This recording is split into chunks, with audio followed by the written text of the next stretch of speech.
नमस्कार साथियों। हम इस वीडियो के माध्यम से आप लोगों को देश के 5वें प्रधानमंत्री चौधरी चरण सिंह के बारे में बताने जा रहा हूं। आप भारत के किसान राजनेता भी थे। चौधरी चरण सिंह का जन्म एक जाट परिवार में हुआ था। स्वाधीनता के समय उन्होंने राजनीति में प्रवेश किया। इस दौरान उन्होंने बरेली के जेल से 2 डायरी रूपी किताब भी लिखी। स्वतंत्रता के पश्चात वह राम मनोहर लोहिया के ग्रामीण सुधार आंदोलन में लग गए। बाबूगढ़ छावनी के निकट नूरपुर गांव, तहसील हापुड़, जनपद गाजियाबाद, कमिश्नरी मेरठ में काली मिट्टी के अनगढ़ और फूस के छप्पर वाली मड़ैया में 23 दिसंबर 1902 को आपका जन्म हुआ। चौधरी चरण सिंह के पिता चौधरी मीर सिंह ने अपने मूल्यों को विरासत में चरण सिंह को सौंपा था। चरण सिंह के जन्म के 6 वर्ष बाद चौधरी मीर सिंह सपरिवार नूरपुर से जानी खुर्द के पास भूपगढ़ी आकर बस गए थे। यहीं के परिवेश में चौधरी चरण सिंह के नन्हे हृदय में गांव गरीब किसान के शोषण के खिलाफ संघर्ष का बीजारोपण हुआ। आगरा विश्वविद्यालय से कानून की शिक्षा लेकर 1928 में चौधरी चरण सिंह ने ईमानदारी, साफगोई और कर्तव्य निष्ठा पूर्वक गाजियाबाद में वकालत प्रारंभ की। वकालत जैसे व्यावसायिक पेशे में भी चौधरी चरण सिंह उन्हीं मुकदमों को स्वीकार करते थे जिनमें मुवक्किल का पक्ष न्यायपूर्ण होता था। कांग्रेस के लाहौर अधिवेशन 1929 में पूर्ण स्वराज्य उद्घोष से प्रभावित होकर युवा चरण सिंह ने गाजियाबाद में कांग्रेस कमेटी का गठन किया। 1930 में महात्मा गांधी द्वारा सविनय अवज्ञा आंदोलन के तहत नमक कानून तोड़ने का आह्वान किया गया। गांधी जी ने डांडी मार्च किया। आज़ादी के दीवाने चरण सिंह ने गाजियाबाद की सीमा पर बहने वाली हिंडन नदी पर नमक बनाया। परिणाम स्वरूप चरण सिंह को 6 माह की सजा हुई। जेल से वापसी के बाद चरण सिंह ने महात्मा गांधी के नेतृत्व में स्वयं को पूरी तरह से स्वतंत्रता संग्राम में समर्पित कर दिया। 1940 के व्यक्तिगत सत्याग्रह में भी चरण सिंह गिरफ्तार हुए, फिर अक्टूबर 1941 में मुक्त किए गए। सारे देश में इस समय असंतोष व्याप्त था। महात्मा गांधी ने करो या मरो का आह्वान किया।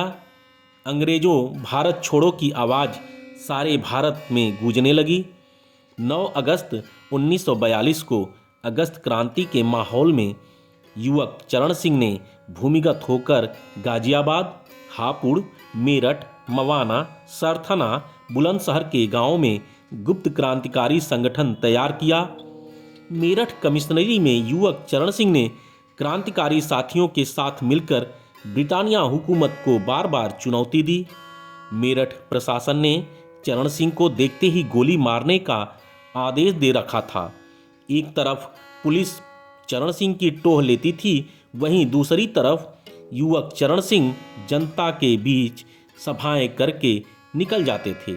आखिरकार पुलिस ने एक दिन चरण सिंह को गिरफ्तार कर ही लिया। राजबंदी के रूप में 1.5 वर्ष की सजा हुई।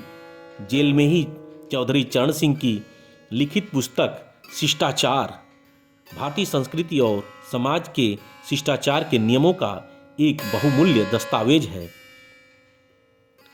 कांग्रेस के लाहौर अधिवेशन में पूर्ण स्वराज का प्रस्ताव पारित हुआ था, जिससे प्रभावित होकर युवा चौधरी चरण सिंह राजनीति में सक्रिय हो गए। उन्होंने गाजियाबाद में कांग्रेस कमेटी का गठन किया। वो किसानों के नेता माने जाते रहे हैं। उनके द्वारा तैयार किया गया जमींदारी उन्मूलन विधेयक राज्य के कल्याणकारी सिद्धांत पर आधारित था। 1 जुलाई 1952 को यूपी में उनके बदौलत जमींदारी प्रथा का उन्मूलन हुआ और गरीबों को अधिकार मिला। उन्होंने लेखपाल के पद का सृजन भी किया। लेखपाल के पद का सृजन बहुत ही अच्छा माना गया। किसानों के हित में उन्होंने 1954 में उत्तर प्रदेश भूमि संरक्षण कानून को पारित कराया। वे 3 अप्रैल 1967 को उत्तर प्रदेश के मुख्यमंत्री भी बने। 17 अप्रैल 1968 को उन्होंने मुख्यमंत्री के पद से इस्तीफा दे दिया। मध्यावधि चुनाव में उन्होंने अच्छी सफलता मिली और दोबारा 17 फरवरी 1970 के वे मुख्यमंत्री बने। उसके बाद वे केंद्र सरकार में गृह मंत्री बने तो उन्होंने मंडल और अल्पसंख्यक आयोग की स्थापना की। 1979 में वित्त मंत्री और उप प्रधानमंत्री के रूप में राष्ट्रीय कृषि व ग्रामीण विकास बैंक नाबार्ड की स्थापना की। 28 जुलाई 1979 को चौधरी चरण सिंह समाजवादी पार्टियों तथा कांग्रेस यू के सहयोग से 6 महीने के लिए प्रधानमंत्री बने। उनकी विरासत कई जगह बंटी।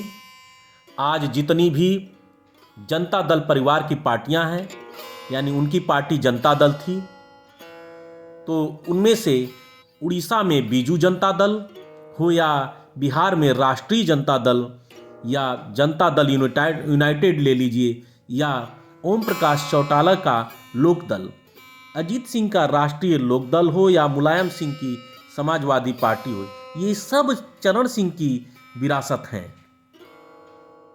आप ही के जन्मदिन 23 दिसंबर को किसान दिवस मनाया जाता है।